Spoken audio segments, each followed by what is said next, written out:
Good day everyone. We will discuss the four branches of ballistic, namely internal ballistic and external ballistic, terminal ballistic, and transitional ballistic. Interior ballistic, from the word itself. Interior, ibig sabihin nasa loob, sa loob ng baril. Magsisimula ito when the firing pin hits the primer of the cartridge to ignite the gunpowder. Magkakos ito ng rapid buildup ng high pressure gas inside the cartridge para itulak palabas yung bala. Once na pumasok yung bala sa barrel and engage the rifling, may tinatawag tayong spiral grooves. Ito yung dahilan kung bakit umiikot yung bullet. At addition lang, hindi lahat ng barrel ay may riflings. Kagaya ng sa shotgun, yung sa shotgun, may tinatawag tayong smooth bore. Good day everyone, I'm John Jordan de la Cruz of SJ1. Today, I will report the external ballistics. External ballistics is the study of behavior of a projectile, like a bullet, while it travels through the air after being fired from a firearm before it hits the target. Sa madaling salita, ang external ballistics ay tumutukoy sa behavior ng bala sa hangin mula sa paglabas nito sa barrel.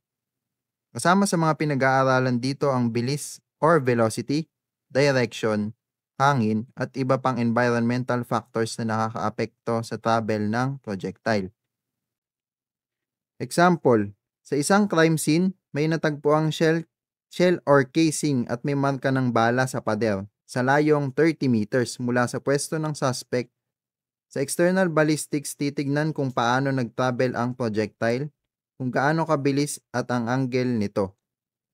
Dito malalaman natin kung gaano kalayo ang distance ng shooter sa victim, kung gaano kataas o kababa ang position ng shooter at kung saan galing ang putok.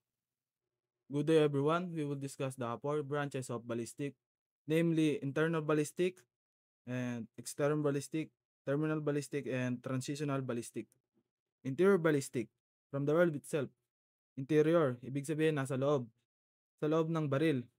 Magsisimula ito when the firing pin hits the primer of the cartridge to ignite the gunpowder. Magkakos ito ng rapid buildup ng high pressure gas inside the cartridge para itulak palabas yung bala. Once na pumasok yung bala sa barrel and engage the rifling, may tinatawag tayong spiral grooves. Ito yung dahilan kung bakit umiikot yung bullet. At addition lang, hindi lahat ng barrel ay may riflings. Kagaya ng sa shotgun, yung sa shotgun, may tinatawag tayong smooth bore. Good day everyone, I'm John Jordan de la Cruz of SJ1. Today, I will report the external ballistics. External ballistics is the study of behavior of a projectile, like a bullet, while it travels through the air after being fired from a firearm before it hits the target. Sa madaling salita, ang external ballistics ay tumutukoy sa behavior ng bala sa hangin mula sa paglabas nito sa barrel. Kasama sa mga pinag-aaralan dito ang bilis or velocity, direction, hangin, at iba pang environmental factors na nakakaapekto sa travel ng projectile. Example, sa isang crime scene, may natagpuang shell or casing at may marka ng bala sa pader sa layong 30 meters mula sa pwesto ng suspect. Sa external ballistics, titignan kung paano nag-travel ang projectile, kung gaano kabilis at ang angle nito. Dito malalaman natin kung gaano kalayo ang distance ng shooter sa victim, kung gaano kataas o kababa ang position ng shooter at kung saan galing ang putok. Good day everyone, I am Alfredo III DJ Flores. Today I will report the terminal ballistics. The terminal ballistic is the study of effect of impact of a projectile in the target, leading to wound formation and identify the entrance and exit of a projectile to the target. Ang terminal ballistics ay kilala din sa tawag na wound ballistics, na kung saan ang tinutukoy dito at pinag-aaralan ay kung anong nangyayari kapag tumama ng projectile o ang isang bala sa target.